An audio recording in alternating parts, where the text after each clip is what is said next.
Jay Tiegs, welcome to the Interrupted Podcast, brother. I'm so glad you're joining us today. I'm looking forward to what we're going to get into and what I anticipate being a lot of value for everybody listening out there. So thanks again, brother, for taking this time this evening.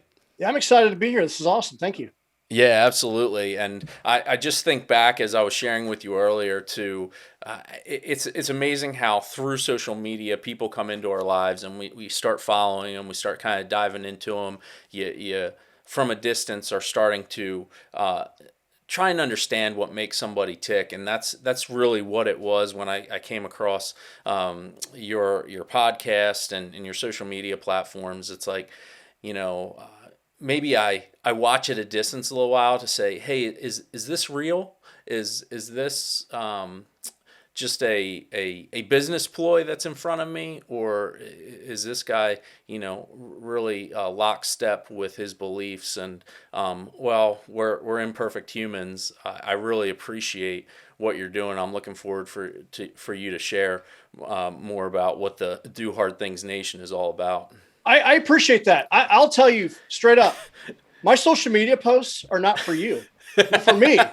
It's my form. It's my form of journaling. If I look back, you know how you log into Facebook and you can go back and see what you posted 10 years ago. Absolutely, yeah. I'm embarrassed. I mean, can I curse? I was a shit poster. Yeah, you're good. Okay. You're good. I was a shit poster. I would just stir up the hornet's nest. I still like my memes and stuff, but I was in a very negative space in my life. And I look in it, your social media is a megaphone and it's a representation of who you are. And I look back 10 years ago and I'm like, oh my gosh, I'm embarrassed.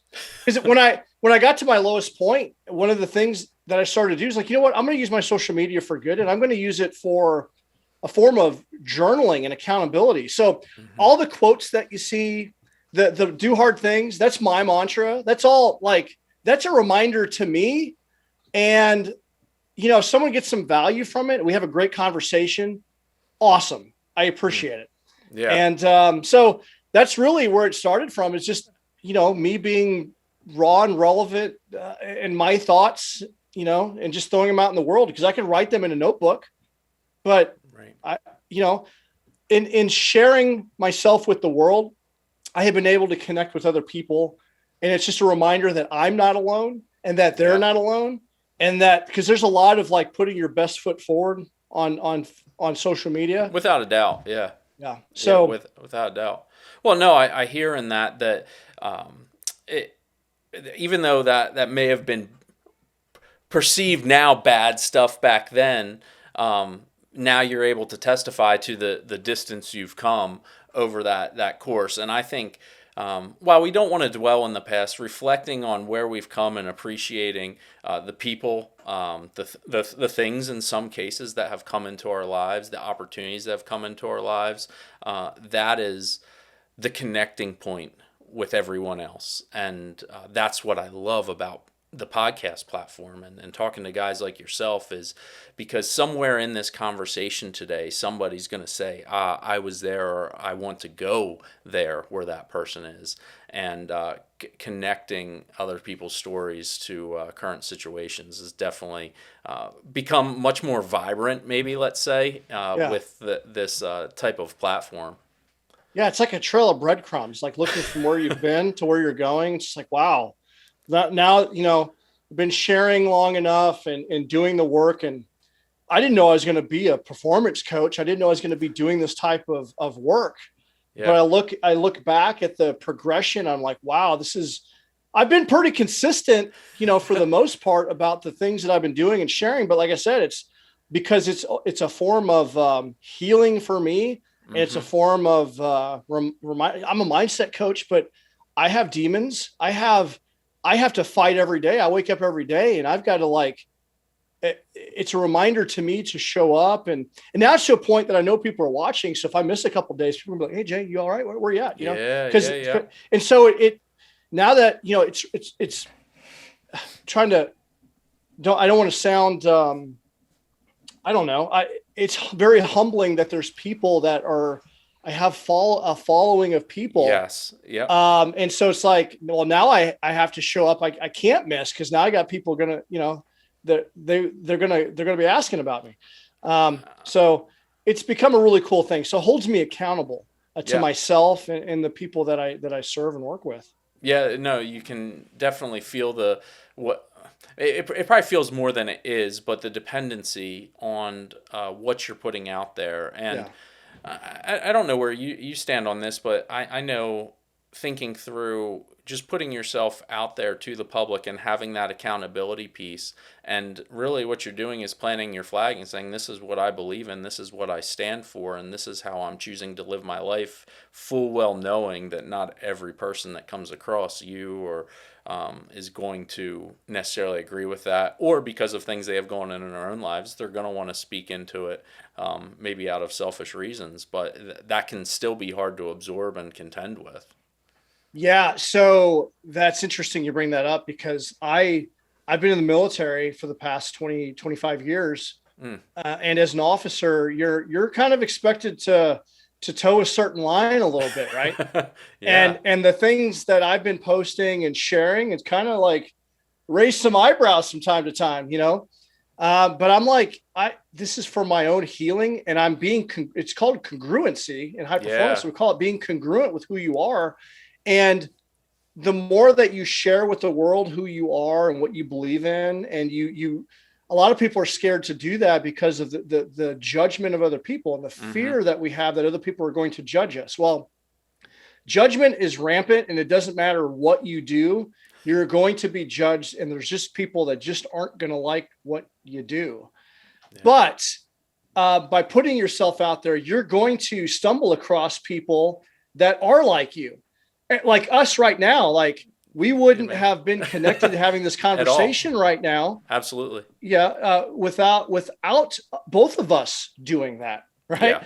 Yeah. And I, my life is better being connected with people like you, doing the work that we're doing, and that's okay. It took me a long time to learn. And there's still times at moments where I'm like, man, do I really want to post that? Do I really want to share that? Yeah. But I don't know. I released a podcast today, and it was the first time. It's like my first line was like, I didn't even want to do this today. Like, cause I'm going, as we Yeah. speak, I've been going through a very difficult time, and I'm Mm. like, I could have mailed this one in. I had really considered not doing it. I had really considered, rescheduling this podcast that we're recording right now, and just Yeah. wiping my calendar clean, because what I want to do is just go hang out up in, I don't have the kids. I don't have my girlfriend. I just want to go sit up and just binge on Netflix, There you go. because I'm having a pity party right now. But I can't do that. I'm not going to not honor my commitments because I'm going through a tough time.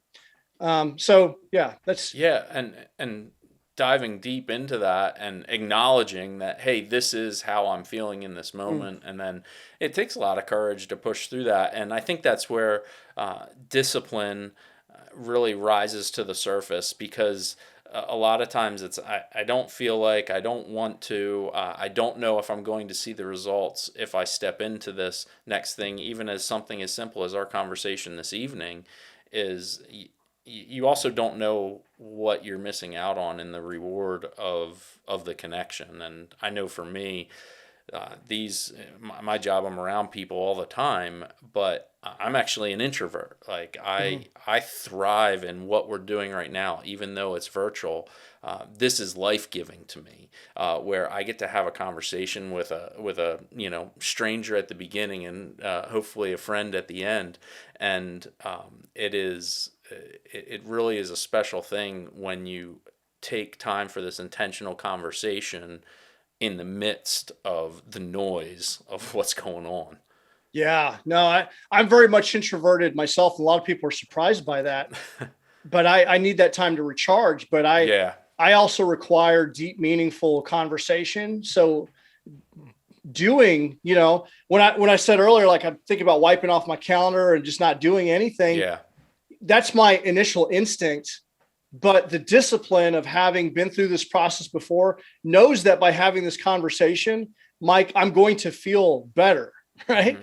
And Yeah. I'm going to have that deeper connection. We humans need a deep connection. And as an introvert, I know that I need deeper conversation. Yeah. And so that's, so you force yourself to, you go through it anyway. You're not Yeah. always going to feel right. You're not always going to feel well, but you push through anyway. Right. Yeah, So yeah, that's that's what. discipline, you know? Yes, it is. Yes, Yeah. it is. And when you don't necessarily see the immediate results, knowing that you're doing the right thing is what carries me through when I think of dark places in my life and difficult seasons of life. There were certain pillars that I always made sure that I hit and did, even like this is doing nothing, it's not working, I don't feel better. But in the back of my head, it was like, this is the right thing to do.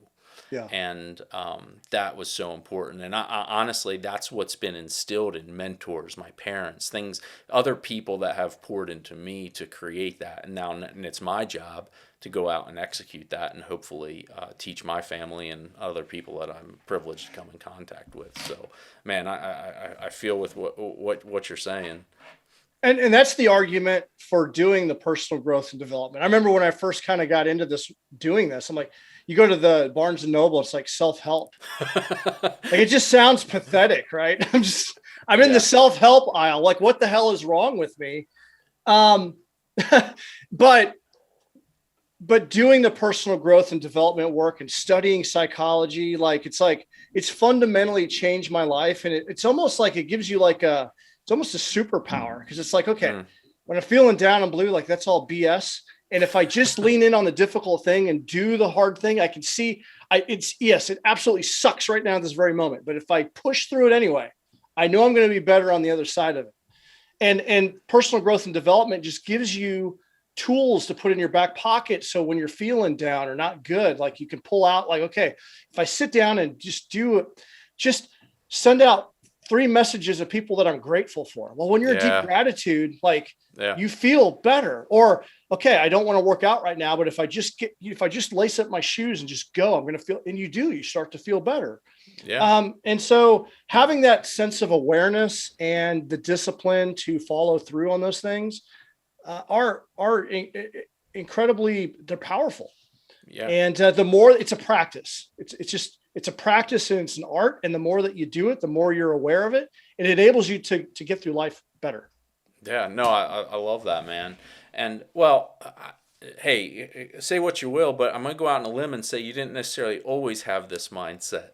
Um, No, no. but if I'm wrong, I'm wrong. Correct me. But my experience, and that's what I'm really kind of pouring out from, is that um, where if you would just walk us back a little bit and give us some context for some of the things that you walk through, even back childhood, kind of where you grew up, some of the influences. I'm always very curious because the man you are today has to be directly connected to what you walked through and what you're having to deal with each and every day. So if you wouldn't mind sharing with the audience a little bit about some of your story.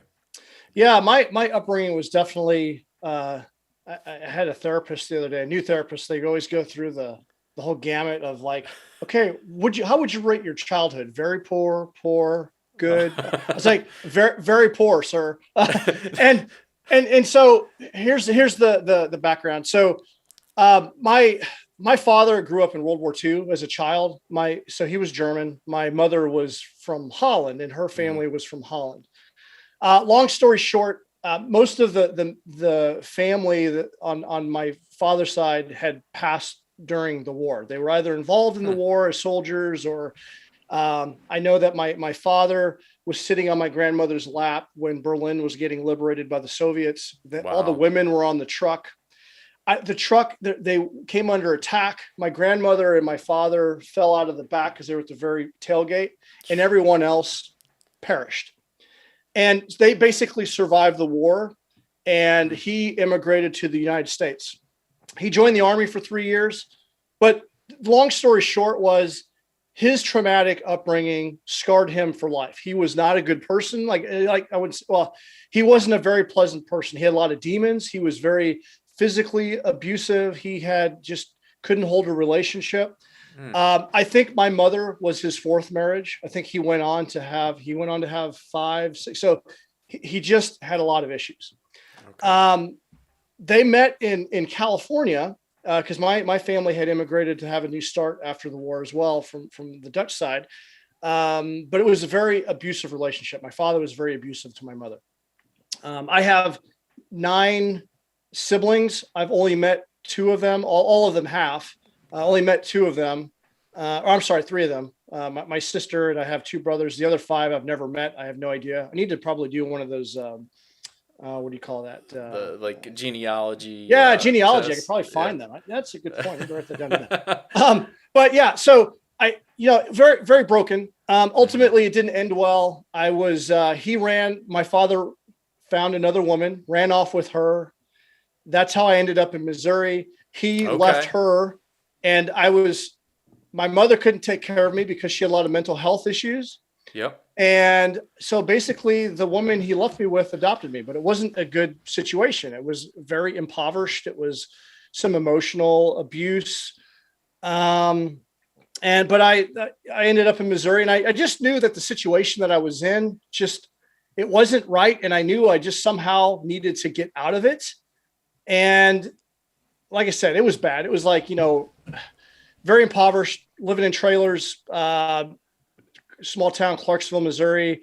I remember in 93, we got flooded out, lost everything. The trailer was like, we had a double wide trailer. You know how you had 2 trailers? Yeah. Well, these were 2 separate trailers that weren't supposed to be put together, that we cut a hole in the side. And I remember cutting wood in the winter, we did it in the wintertime because we ran out of wood, but wood burning. So, because out of necessity, like it was like as impoverished as you could be. Yeah. And that's how I grew up. Yeah. And I'm like, okay. I'm sorry. Were you aware of that state in terms of, were you in such a survival mode that it's just like, hey, this is bad and I need to get through the day? Or were you still able to have like future ambitions and a forward looking mind to be like, man, someday I hope to do something? Do you remember any thoughts like that as a child in the midst of that difficult time? I remember, yeah. So because of my family's experiences with World War II, I became fascinated with it. So I read a lot of books. Okay. And in reading that, I read about, the United States Army, the military, the U.S. military, the Navy, the Marine Corps, the Air Force. Like, wow. And I get to live in this amazing country, and maybe, I'd love to be able to serve, because I want to go punch a Nazi in the face one day, even though my family, some of my family were actual Nazis, but I had that, like here's a group of people that they have a greater purpose, excellent role models. Mm-hmm. I can maybe get an education and have a good life. If I could just get to the military, I can get out of this situation. And so that was where, I kind of like, I'm just going to join the military. That's what I'm going to do. So I knew at a very early age I was going to join the military because that was the only way out. No one in my family had ever went to college. None of my adopted family, like no one. They barely graduated high school. And I was like, well, there's no way I'm college material, but if I can get to the military, maybe I can make something of myself. Well, I got good grades. Looking back, I probably could have got a track scholarship or something like that. I could have went to ROTC. I totally could have, but I had no one to guide me that way, and steer me that way. The one thing that this is where the do hard things mantra comes from. I was a paper boy in Clarksville, Missouri. It's the highest point on the Mississippi River. All right. And I would deliver newspapers on a bicycle. So it's probably one of the very last newspapers, because I don't know anyone else that's done it, but that's what I did. It was the Hannibal Carrier Post. I had the bag. Wow. So 6 days a week. I did that for like 3 years, and I would mow yards. But riding that bike up that hill, I got a really good base of fitness, and it was something I looked forward to every day. It got me out of the house. I could buy some school clothes or a Nintendo game or something. And I had one of the new history teachers was also the track and cross country coach. Okay. And I delivered a newspaper to him, and he would kind of befriend me. He knew that I had kind of a tough situation. So he kind of got to know me a little bit on the paper route, and he invited me to cross country practice. I'm like, what the hell's cross country? I don't know what that is. Right. Oh, we run races out in these fields. I'm like, well, that sounds kind of weird, but okay, I'll try it out. So I had my Reebok pumps that I bought, some basketball shorts. So I show up to practice and actually ran pretty good. Like I was able to keep up with the team, and coach was like, okay, we'd love to have you, but you're going to have to get you some running shoes and some shorts and stuff like that. But bottom line up front, I mean, to shorten up the story a little bit, like it was the first time that I had like a positive role model that cared about me. It was the first time that I was part of a team. And it actually inspired me and motivated me to keep my grades up so I could stay out of trouble. And that was the bridge that got me to the military. Because this is, what I learned later, because I became a military recruiter, is that only 1 in 10, only 10% of Americans are qualified to serve. And I could have very easily got in trouble or not kept my grades up enough, maybe not graduate high school, because statistically the odds were stacked against me. Yeah. And but that was what did it. That the mantra of doing hard things. And I got such. It felt really good to be a part of a team, to have someone care about me. Our team was really good. Like we would go run a race and it was difficult. I was like, man, that felt really awesome. Get a cool little medal. I'm like, man, this is, and then I go back home to my shitty life. I'm like, but I would look forward to the next cross country race. And so that's really kind of like if I just lean in on the hard thing, my life is going to be better. And like I said, that's what enabled me to bridge the gap into the military. And then, being physically fit translated nicely to basic training. Absolutely. And then finally I had mentors that pushed me and I just accelerated. I had that handrail of success because the military is pretty easy. I mean, they just tell you where to show up, what time you show up in uniform. That's 70% right there. If you're just on time in the right uniform, you're good to go. And then you have that a good work ethic, like Yeah. you're willing to learn and you volunteer to go to schools and stuff. I performed really well. And so that's, I guess, really kind of how I got to that bridge, that gap to the military. Yeah. What were your relationships like with peers, because of what your home situation was? Do you, uh, what I'm thinking about is like how you made friends, how you maintained friends, how you dealt with conflict amongst peer groups. Did you retract from all peer groups? Did you really try and gravitate towards certain people? I'm always very curious about what the dynamics were in I amongst your own group. I struggled. I didn't have good friendships. I could barely make eye contact with people. I was like a timid, whipped dog. Hmm. And I struggled with relationships. I struggled with confidence. I mean, I had a difficult time. Like the 19 to 21-year-old me, like thinking of like coming on to a podcast like this, like it would have been, I don't know that I could have done it. Yeah. Like, and the one thing about the military, it forced me to get like the army. Like if you want to move up and lead, it pushes you, it gives you opportunities to push you out your comfort zone. And I had really good leaders that coached me. It's that coaching and mentorship, like having the opportunity to nudge, like, okay, you need to get out there and you need to lead PT this morning. That's mortifying. I got to lead PT this morning. Like, oh my God. So rehearsed, and then you're up there like for the first time and you're all scared, but you got that NCO, that sergeant there. It's like, hey, just calm down.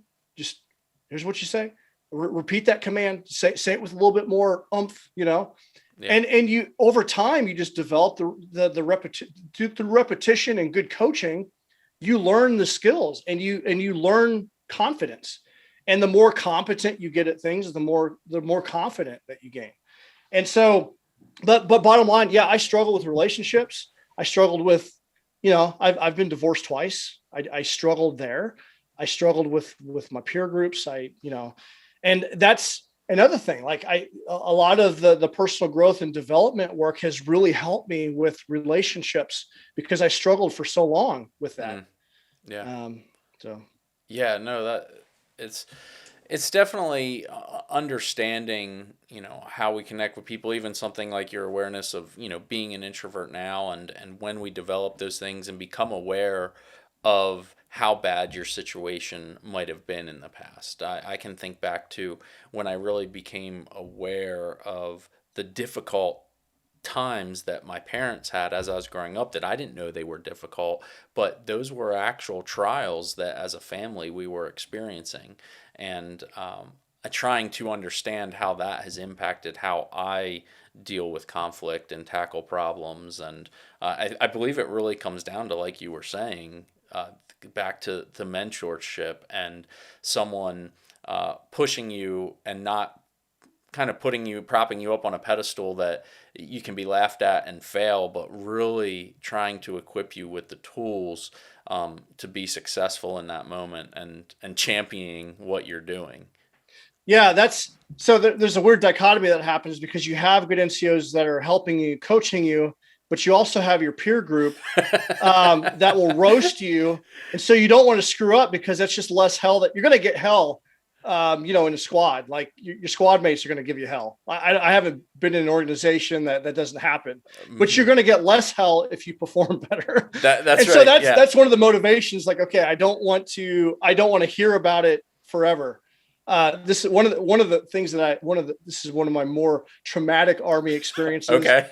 One of the very first times that we went to the National Training Center, we're loading up. We got all of our bags. We got the company area. We're like in line to get our weapons, to get on the buses. And back in the day, we had the Discman, with the discs and CDs. Yeah, well, I had my disc player. I was pretty new to the unit. I drop it. And one of my CDs, like just rolls all the way down, all the way up, almost to the front of the freaking line. It rolled for a long way. And they grab it, and it's pink, and it's got Britney Spears written on it. And they're like, like, what the, and the whole company, man, like right there, like it was mortifying. Like, yeah, you're not going to live that one down. I never caught the end of that one, man. I can't imagine. Yeah, that you're in the spotlight there, and I don't think you can say much. Yeah, maybe she is a good singer. I don't know. That'd be one to put up on your wall back there. Hey, my girlfriend left her CD in my case. Yeah. How quickly can I get out of this one? Yeah. Sure, absolutely. Well, what was your military? I know you're still in, but what were some of the different roles, your job, different things that you were doing, just so guys and girls can connect kind of with your specific job functions? Yeah, so I joined when I was 17. I started off with the Missouri National Guard. You're basically kind of limited on what's available in your local area. So I was a tow and Dragon missile repairman. There's a land combat missile system maintenance, operator. You're hearing a lot about the javelins as well from what's going on in Ukraine. Absolutely. So I was a repairman for those systems, and that's what I was trained on, and that's what I did initially. And then when I went on active duty, I became a combat engineer. And a combat engineer, also known as sappers, we're the guys that we look for landmines. If when the infantry is stuck, we help them maneuver through an obstacle. We remove obstacles. We use explosives. We do some rudimentary construction. So mobility, counter mobility, and survivability is what we do. So enlisted, I was private through. I obtained the rank of sergeant first class. So I made it to E7. Quite quickly. I was pretty good at my job. I just show up and you're eager to learn. And, so that's what I did. And then I ultimately, I became a recruiter because oftentimes you're asked to step outside your normal job to be a drill instructor, maybe a schoolhouse instructor at one of the NCO academies, or become a recruiter. And after I deployed to Iraq in 2003, I got orders to become a recruiter. It wasn't my first choice. Voluntold to go do it. That's what does happen. That's what I did. And we talk about like going back at that time, I was still very timid as far as public speaking. Okay. So becoming a recruiter where I was forced to go out and speak to people, like when I got orders for that, I really wanted to be a drill instructor. I was pretty confident in that space. It's very robotic. You can yell at people. You can almost put up it's almost an act, like being an actor. Yeah. Being a recruiter is completely opposite. Like you got to go out there into the public and give presentations and speak to people. That job really got me out of my comfort zone significantly. So I was a recruiter. It's supposed to be a 3-year tour. During that time, my wife and I, we had triplets. They're teenagers now, but we had triplets. Man. So that extended my tour. But while I was out there, I was able to finish up my degree. And then I applied for officer candidate school. I went to OCS. And then I was branched as an engineer because I was an engineer enlisted. And I've been at Fort Leonard Wood in a variety of as platoon leader of a horizontal construction. So the Corps of Engineers, we have the combat engineers, but I was ultimately I went to a construction unit. Okay. And so I learned construction. And I was an XO. I had two commands. I was the commander of the basic officer leadership course, the engineer basic officer leadership course, and then the combat training company. And now I'm a major and I work up at the G3. So basically a project manager for the general staff here at Fort Leonard. Right on. Very good. How did you handle some of your first leadership roles? Hmm. They were tough. There's a difference, I think, as a young NCO versus an officer. I think that as a young NCO, those were probably some of the tougher times because you're not far removed. You're supposed to move from your unit to another unit when you get Hmm. promoted, but sometimes that doesn't happen. And so I found myself promoted amongst my peers. I didn't leave the platoon. In fact, I remember there's one morning I had a roommate in the barracks, and my roommate smarted off to the squad leader, and I was his team leader. And I'm like, Mm. dude, get a parade rest. Like, and I started chewing his ass. He kept smarting off. And back then you could make people do push-ups and stuff. So Yeah. I rolled him up a little bit. I'm like, hey, you need to push. And he looked at Yeah. me and I was like, okay, this is weird. He's my roommate, but you're not going to disrespect, the squad leader. And I Right. chewed his ass, and immediately following that, we had to go up into the room together and shower. So we were kind of silent, but we talked about it later. Yeah. And he's What like, you know just what? You happened? did the right thing. And I respect that. Wow. You did the right thing. And I'm like, I appreciate that. I'm like, I don't, I'm just doing the job. Right. And, there's standards and discipline, and we have to uphold that. And so that was a challenge that I wasn't expecting to have as a junior, but that Right. was, as a junior leader, that just the first time being a leader is difficult if you're not used to it. But I think as you develop as a leader, you develop those leadership skills. It becomes easier, even though there's always different levels, different devils. So as you move up, there's going to be some challenges and some new things that you're going to have to figure out. But I would say for me personally, probably the being a sergeant and staff sergeant initially were probably some of the tougher roles.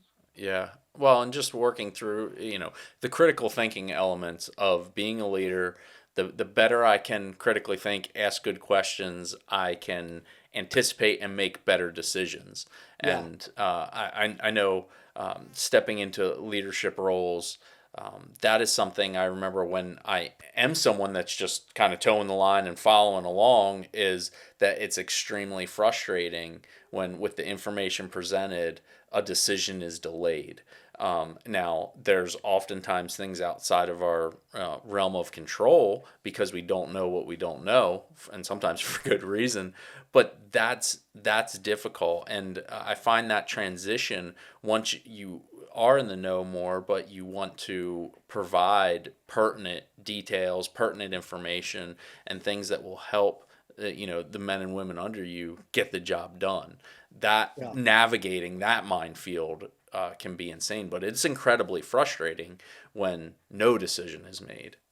Yeah. When you don't make a decision, you are making a decision. You're delaying, and it's not a good thing, because there's second and third order effects to that, because there's other people that have to prepare, and you're cutting out the time that's required. In the military, Hmm. we have the 1/3, 2/3 rule from planning and execution.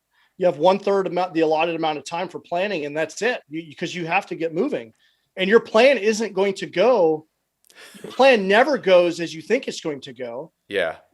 but you need to rehearse the best you can, and then you need to get moving so you have a little bit more time to, because you can plan all the way to the last minute, but it's going to go to hell in the handbag. Now, one of the biggest challenges that I had as a young leader was that I was very much like a perfectionist. I wanted Mm. everything to be done right. But as especially becoming an officer, when I have a whole platoon or an entire company, or when I was at Bolick, between students and cadre, I had an organization of up to 700 people. Wow. I don't know what the hell is going on in these departments. You have to put out your vision statement and just believe that people are doing what you want them to do. And then you have to go spot check, and just realize that when you're the commander, everyone acts a little bit different around you. So you got to find ways to kind of like, maybe try it, because that they're putting on a show for you sometimes, because Yeah. they're trying to cover up stuff. But from the commander perspective, you're always trying to find the truth so you can make the best decisions. I was just telling, like, look, I understand things are jacked up. I get it. you need to tell me so I'm aware. Not everything is going to be perfect. But that's the thing. When I was a younger NCO, like I wanted everything to be perfect, but eventually you lose that span of control where things aren't going to be perfect and you have to be okay with that. And I would always say that if I can get my people to do at least 70% of what I want them to do, from a leadership perspective, that's pretty good. That's pretty good. B plus work is good enough. and as long as they understand my intent and what's important to me, and I know what's important to my boss and my boss's boss, like 2 levels up, knowing that. And if everyone understands that in between, like we're doing pretty good. But that was the hardest thing, is probably realizing that things aren't going to be perfect, and that's okay. Yeah. Well, and then providing feedback to those that we lead. That equation is oftentimes left out of.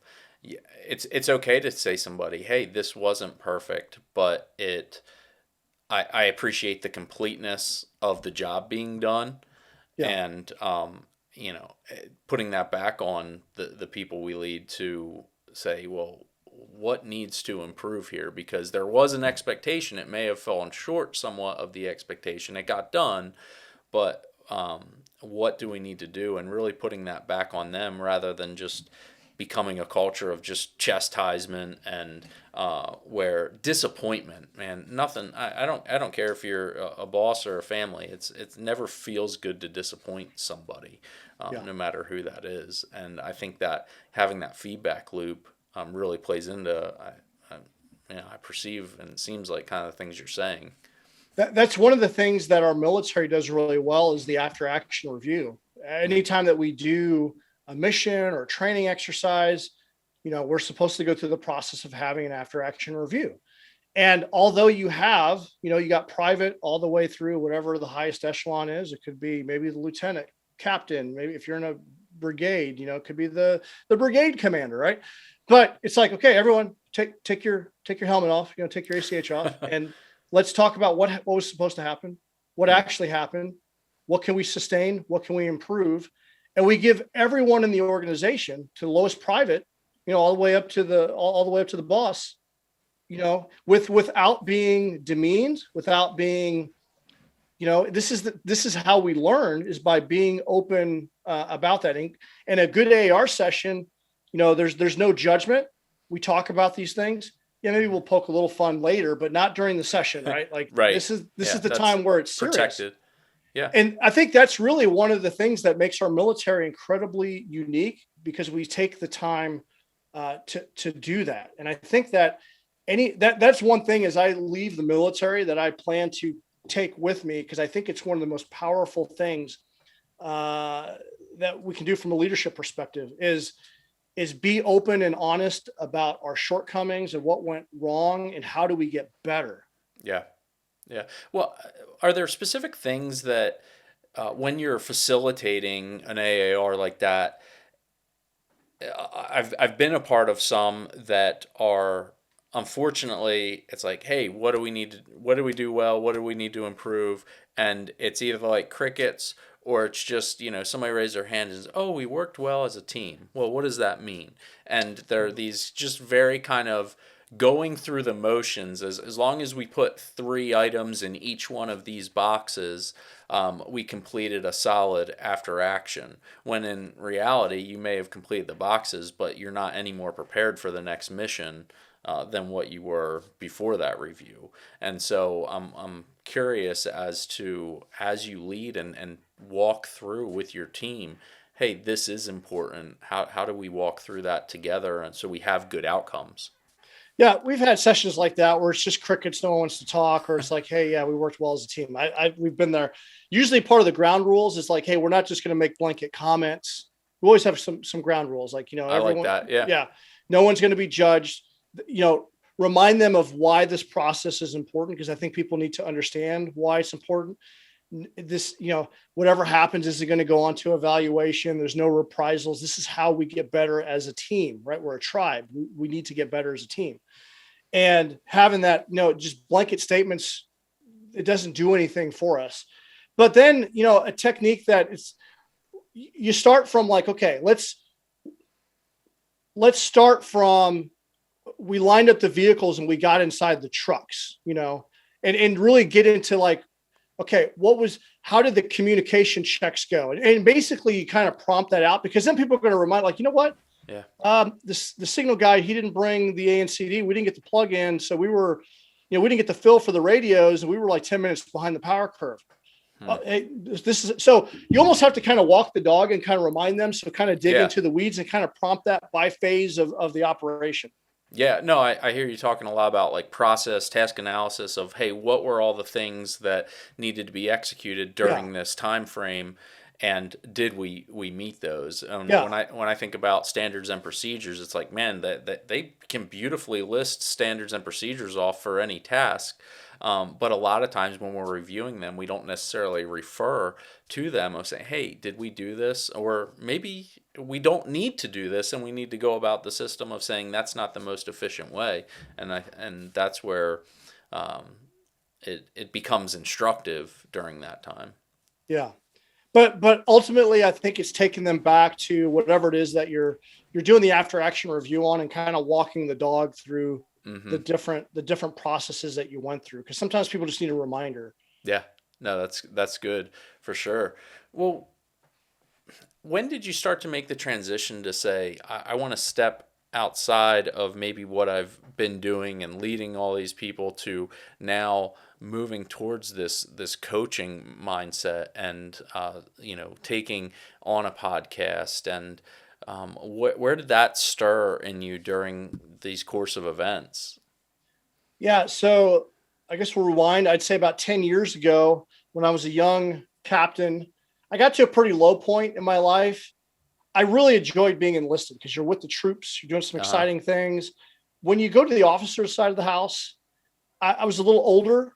I didn't come from the same cut of cloth, coming from, my trailer park in Missouri. My peers were a little younger. Many of them were from usually, they went to West Point, especially in the engineers. A lot of West Point, Virginia Tech, because the engineers draw some very intelligent and people from, upper middle class to, a different cut. So I didn't have a lot in common with my peers, but I didn't quite fit in with the NCOs either. And I was very much a rugged, like, let's get it done kind of an officer, which the enlisted soldiers, I mean, they appreciated me because I would never ask them to do anything that I haven't done myself. Yeah. But I couldn't like hang out with them. Right. We have that little bit of delineation there.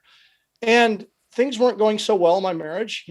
Although I did well in the military, that the lack of communication skills and lack of understanding, like, I worked really hard at work, but I didn't know what the love languages were. I wasn't pouring into my relationship or having open, honest communication. And we kind of drifted apart. And I don't know, it's just childhood traumas, maybe some of the things I experienced in the Army. I wasn't finding a lot of fulfillment in my service. Incredibly demanding role as an officer, because there's always stuff to do and you're piled up. And I was playing the character. I was still good to go. Always a top rated NCO or officer. All my ratings are excellent. But I was a walking time bomb. Like, I just carried all this, and inside I was miserable.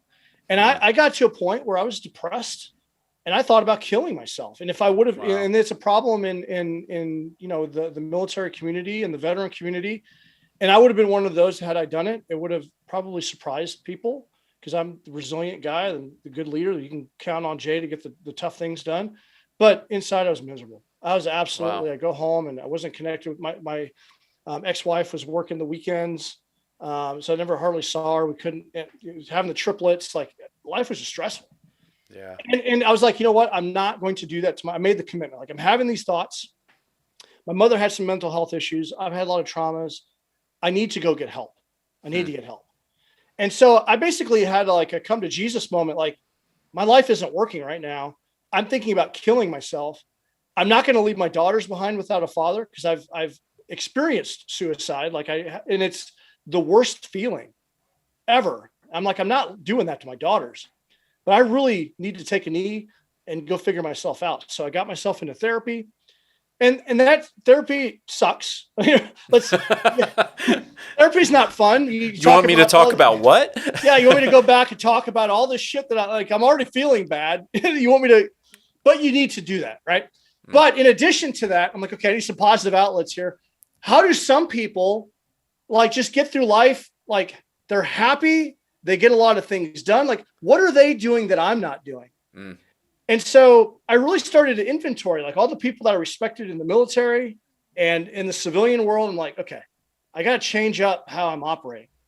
I had some bad habits. I'd escape via video games and alcohol and, just all of those things. And what I realized was like these other people that are doing really well, like they're reading, they exercise regularly. They just have different habits than everyone else. I Yeah. used to listen to talk news all the time.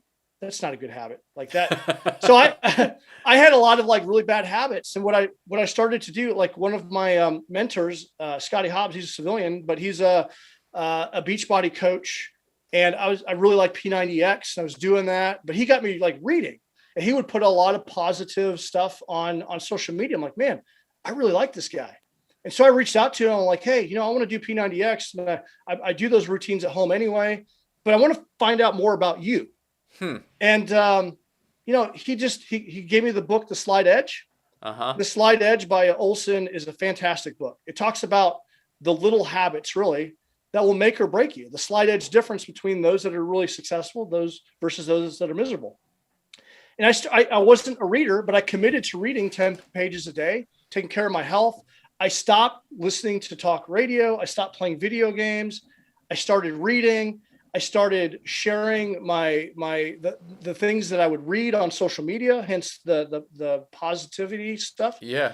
And then started connecting. I got involved with Beachbody because they have very much it's entrepreneurs, but people are trying to be better in their health and their fitness. And I started to feel better. The long periods of misery became fewer and fewer. I started having some good days in there, and I started to feel better. And so over time, I just committed to personal development. That led to the podcasts. That led me to just connecting with other people. I think we ran across each other maybe in the Order of Man or one of those Yeah. groups. Absolutely. So being in that space, really helped me over time shift my mindset. And then ultimately, I've been doing coaching and mentorship and leadership in the Army for years. And when I went to High Performance Academy, I was a big fan of Brendan Bouchard and his work. I went out there. It's a 3-day just high performance workshop. He pitched his offer at the end, like, I got a coaching program. You should be a coach. And by that time I was already divorced. My girlfriend, she kind of gave me the Okay. elbow. And I'm like, you know what? I didn't know what I wanted to do beyond the military. I couldn't think of that's why I stayed in the military for so long. Okay. I just didn't feel like, oh, I'm going to go take my uniform off and go work in corporate America. That sounds like it Right. sucks. What's on the other side of this? Yeah, Yeah. but I'm kind of done with the military too, because this kind of sucks too. But there's like, I still feel like I had purpose, and there's things that I love about the military, but at the same time, I wasn't getting that sense of fulfillment. But being a coach, like, oh shoot, that sounds amazing. I'd be probably good at that. So it was a big hunk of money. But I got certified, and it's been the most amazing thing, because now I can take the leadership and mentorship skills that I have from the military with the high performance curriculum and help other people. So I started the podcast, and, the intent is just to help people not make the same mistakes that I've made, and to show them that they can live a better life through grit and discipline and doing those difficult things. I love interviewing and have great conversations with people like yourself. And I love challenge. That's why I do like endurance events and races and things like that. So we started the podcast. I do group coaching, one-on-one coaching. I'm teaching workshops. I'm actually this is fairly new, but I'm flying out to New Mexico next week to train 60 recruiters and do a 2-day live workshop. Oh, right on. Yeah. And so I'm starting to, because I still have about another year left in the military. That's what I'm doing now. I'm trying to get this thing going now. So as I seamless transition, and I see, we got the apparel brand, and we're doing virtual events. We're going to do in-person events. We're going to do some retreats. So it's starting to kind of take off. But the whole thing is that through grit and discipline, you can do difficult things, and you can live to your fullest potential.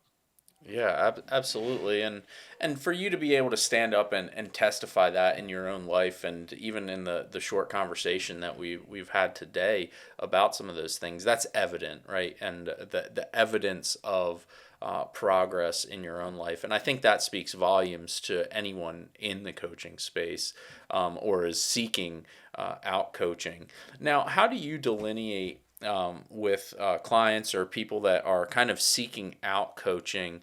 I'd love to hear your take on why someone should step into coaching versus going to, say, a counselor or therapy. I think there's a lot of confusion around the purposes of each one of those, which they definitely do have. Yeah, I honestly think you should have one of each. And let me just explain what. So it's basically works in time frame. Like a therapist, from my perspective, basically goes back in time to help you deal with those traumas and those things that are Hmm. holding you back in the present. And obviously, if it's holding you back in the present, it's probably holding you up from the future. A consultant will come in, kind of watch you for a couple of days, and they'll make a little checklist and tell you all the things you're doing wrong, and then they give you like, okay, this is what you do to fix it. And a coach, what I feel like a good coach does, will enable you to see the best version of yourself Hmm. and help you from the present to the future get there. And so I think most people, I think a third of Americans have like significant traumas that they need to unpack. So that's why I say I think most people need a therapist. But even if you don't have a trauma, it's good to have probably a relationship counselor or someone that can help you navigate through Absolutely. basic human dynamics and just there's a lot of psychology that we're not aware of. You need someone to kind of coach you through life situations. Yeah. And then you need a coach to help you like raise your ambition, to push you out of your comfort zone and help you achieve your goals. And I've always been really good at motivating and inspiring people to do things and take action. I don't really know how. It's just something I've been really good in with the military doing, and it's just like a natural fit for me to do that. So I think everyone probably needs both.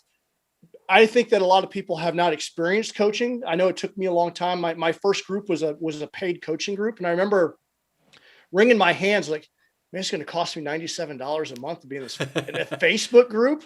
Like that's Uh-huh. stupid. Like really, $97 a month. Like, I wring my hands for a couple months on it. Talked to a bunch of people that were in it. Like, Yeah.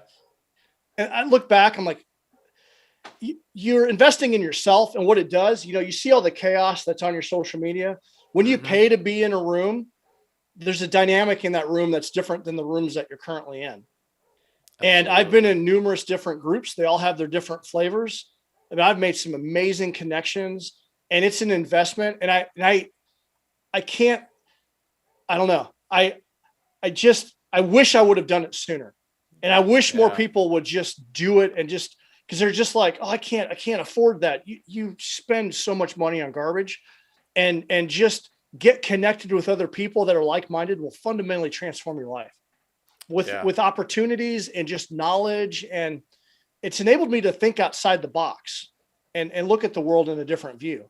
And that's what a good coach does. Enables you to show you, lets you see things through a different perspective. Yeah. No, I absolutely love how the onset of or I guess all the different levels of mastermind groups that have come about and evolved, and where people are seeing the value in that. That I believe technology has a great role to play in that, and it's worth acknowledging that. But it's no different than what's been going on for thousands of years, where similar minded groups of people are Yeah. making each other better. Let's Like say the it's first still mastermind was Jesus and his 12 disciples, right? that's right. That's That's the first right. mastermind group. I love it. I love it. And so, no, that's good. Well, I wanted to ask you. I know that through your posts, you talk and do a lot of these endurance events. Is that something you've just always done through the military, or why do you do that now? Yeah, it kind of stemmed from going back to high school, right? Running track and cross country. I just want to see how far I can push the envelope. So I don't have any one sport. Like a lot of people are like, well, I'm a triathlete and that's all I do, or I'm just a runner. I Mm-hmm. dabble in a little bit of everything because I like the experience of trying something new. And so right now I tried to get into Leadville. I wanted to do the Leadville 100, but there's a lottery Mm-hmm. for that. So I got denied. But one of the things that I wanted to do before I retired from the military was do an Ironman. And so Okay. that's my current pursuit. And Nice. yeah, so I want to I'm going to probably, I'm signed up for the Missouri River 340. My friend Jenny and I are going to do that in July. That's a Wow. kayak canoe race from Kansas City to St. Louis, 340 miles. I've done that one twice, but it's been a few years, but we're going to do Okay. that. And then I'm going to do a 70.3 by fall. And then by spring, before I get out, I want to do the 140. So I'll have all winter to train for that. Oh, that's But awesome. I do that to see if, how far can I push my mind and my body. And there's a spiritual thing that happens. I feel like I'm closer to God in those moments where I'm in a Mm, race like that and I just want to quit. But what I've learned is that, I don't know, that you gain a level of confidence from putting yourself in those positions. And the enduring happiness comes from completing meaningful pursuits. And so I think when you accomplish something that's so difficult, these are amazing memories that you'll never forget, because a lot of times these are destinations, yeah. and you're around other amazing people, Hmm. and it pushes you so hard that you're just like, man, I just want to quit, but you push through it anyway, and it feels really good. Then you get the cool medal or whatever to commemorate that. There you go. Yeah. So all of those things, I don't know, it's a cultural thing. And people ask me all the time, like, do you like to, I actually don't really care to run or ride my bike that much. As much, like, I have friends that absolutely love it. Like, they can't Yeah. wait to get off work to go run. I wish that I had that. I do it more out of a discipline and out of Okay. necessity, because I know it's good for me, Yeah. more than, man, I just love running, because I really don't. Yeah. um, I like the feelings, and I like that it makes my life better. And that's one of the compelling reasons of why I continue to do it, because it's a Right. discipline. It's just ingrained in me. Right. But the act of is not necessarily desirable in terms Yeah, of I like, just wish I just love, I'm like, with you. I'm it with you, feels like a man. chore every day, but I Uh, know that I need to do it, and that's yeah. hashtag adulting, right? You That get, if you want to make yourself better, you got to do the things you don't want to do. 100%. But yeah, most rarely am I like, yeah, let's go for a run. Sometimes my girlfriend and stuff, I like the social runs more, but yeah, every day it's like, I got to do this thing. I'm going to go do it. And I feel good afterwards, Yeah. but that still every day, it's just like, damn it. I really, Yeah. The grind of it. Yeah. yeah, Absolutely. but I know I'm better for it. And if I don't do that, Hmm. then I'm probably going to end up medicating some other way with alcohol or some other form of escapism. So I guess I'm trading one for the other. Hey, it sounds like a good trade off to me, for sure. Well, Jay, what has your attention right now? Like, and where we're at in, the end of March here in 2022, the world seems chaotic. Um, uh, I know you got your vocation with the military and everything going on with Do Hard Things, but really, when you sit back, what has your attention and that you're pursuing, that you're going after right now? Well, I'm really, trying to scale my coaching practice and business. Hmm. But there's what we're doing is something kind of unique, because I like running. I'm trying to tie it all in together. Like, we want to put on an in-person race, Oh, right Do on. Hard Things like running challenge, promote the podcast, because it's more than just running. It's like, I'm also a running coach. So maybe for those people that need a train up program leading up Yeah. to that, we can incorporate that as part of the event. Maybe record a podcast at the event, Oh, maybe cool. interview some of the winners, and Right on. we got the apparel. So basically create like this event, and also like, okay, I can come out to your organization and deliver some motivational speaking or coaching, things like that. And my girlfriend, Lacey, she is a graphic designer. Oh, She right designed on. the logo. She does Uh, the apparel. In-house, man. That's good. Yeah, it's all one stop shop. But she's taking, like, she's doing apparel for, it's basically apparel that you earn. So like other races that need shirts. Oh, okay. Yeah, yeah, Um, yeah. she just picked up the Sapper Leader Course Association contracts. The Sapper Leader Course is Oh, awesome. Good for her. school here Man. at Fort Leonard Wood, and so kind of working through the military and doing that. So those are the projects that we're currently working on, and just kind of, also working on with another coach to maybe start creating some retreats. Okay. And I think that I want to focus on the veteran space and first responder space.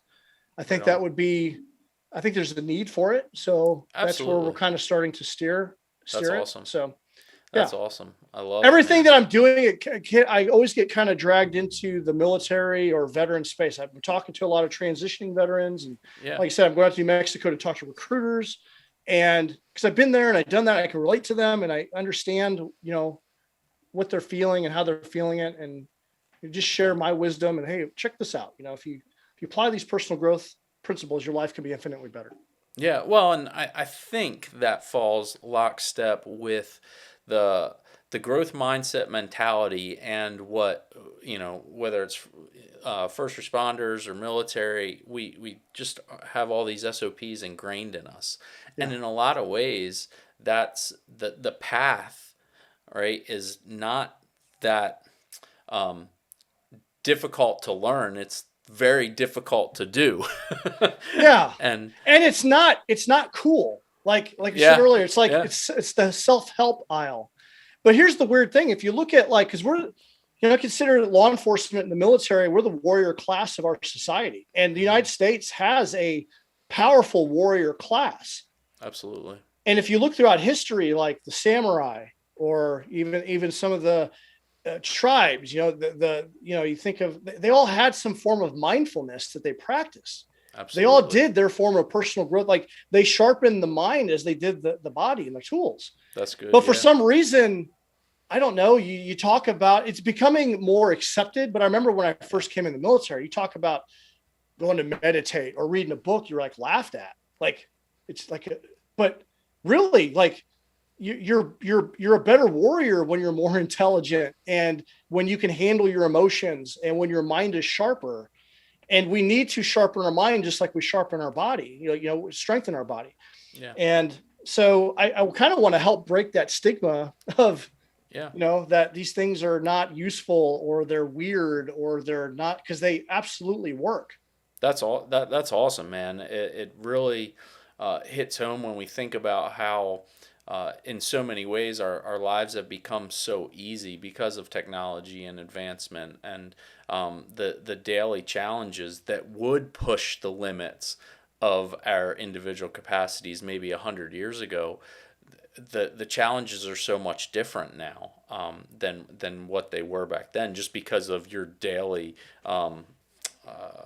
you know, having food, shelter, water, your basic needs, where you had to chase after them now. And I Oh, mean, in that's this that's country, what they're I providing for love us. about these endurance events, because I think, if you read Born to Run, like, there's some anthropologists that believe that humans ran long distance. It's ingrained in us to, as part of our hunting, to travel long distance. And I think that when you're doing this endurance event, the the adventure of it, you get really in tune with your body because you get hungry, and then you eat it, Yeah, and you can feel the Cliff Bar giving you energy. something Like, something primal over there. this Yeah, primal, right? And it's yeah, just like, oh, it's awesome. And that's you good. get, Yeah, like, I feel like you get in touch with your human as a being, as an animal, right? As a killer, like a hunter.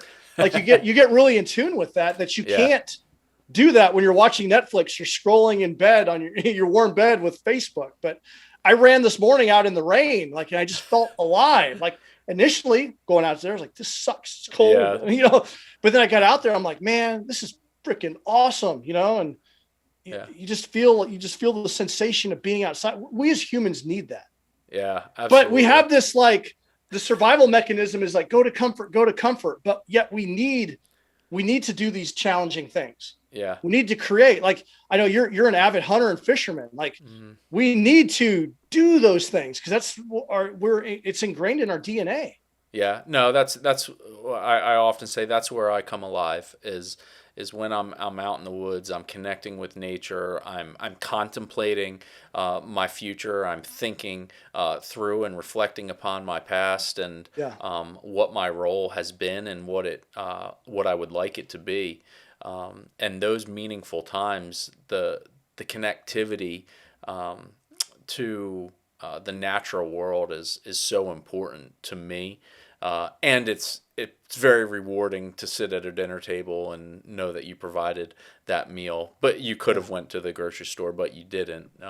You faced death right by your hand, Yeah. and you provided for your family. And I can't it I can't talk about that enough. I feel like because that's the core, right? I do all these other things, but it's a real privilege to be able to provide for others in that way. And I would say the same thing about guys like yourself and just providing opportunities for other men and women to not drift through life, that they can really plant their flag and get behind some good coaching like you are providing. And there is a lot of good coaching out there. I encourage people to look into a large variety of coaching in their areas. So, man, how can the audience connect with you? Would you, and even maybe a small tangent on that, let them know what they can expect from the Do Hard Things podcast when they tune into that? Yeah, so the Do Hard Things podcast, very similar to how you structure yours. You do a lot of interviews. It's all personal growth and development. I'll do sometimes it's a combination of an interview. It could be a monologue. I drop a podcast episode every week. So Right high on. performing people that have done, I like to tease out like what are some of the cool things you're working on? What makes you a high performer? What are the I want the listener to walk away with something like, okay, I'm not alone. And hey, if I do this thing, I can maybe apply this to my life and my life is going to be better. Yeah. And then I just share, I'll do a monologue. Sometimes I'll do like a race recap of a race that I did. The one I dropped today was like, you know what? I'm going through a hard time. I feel like shit and I don't want anyone to do this, but this is the 5 things that I'm currently doing to help me navigate through that. Right And on. so I always want to give just make it value. If you're going to listen to me, to walk away with something. And it's an honor that people love it and they're listening to it. And it's very humbling.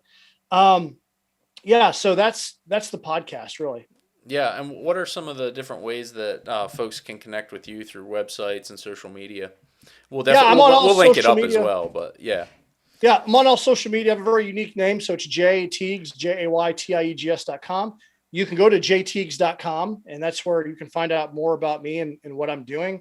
We also have DHT Apparel, so Do Hard Things Apparel, DHT Apparel, where that's basically where we have all of the all the merch and stuff like that. We got T-shirts and hats and different, like this is the primary logo, but we've got like other sayings like chafing the dream or what's the ruck funning is There you go. It'll play on words. So all things that kind of like getting out there to do hard things. But the cool thing about the apparel is that people are wearing it and they're going out and running their first 5K or they're running their first like 100-miler and they're wearing it. Like it's apparel that you earn, right? So it's like and people are like doing difficult things. Like they're going to a funeral, but they got their Do Hard Things shirt on underneath. And they're like, it has a meaning to it. And it's almost like it's very humbling. It just gives me goosebumps, just people going through that difficult time or achieving that result or taking on that meaningful pursuit and wearing the logo and doing that is just, it's awesome. But it's almost, it makes you feel like you got some armor. But if you want to, I do one-on-one coaching, workshops, and group coaching, and then go to jtiegs.com to find out more. Right on, man. Well, we'll link everything up.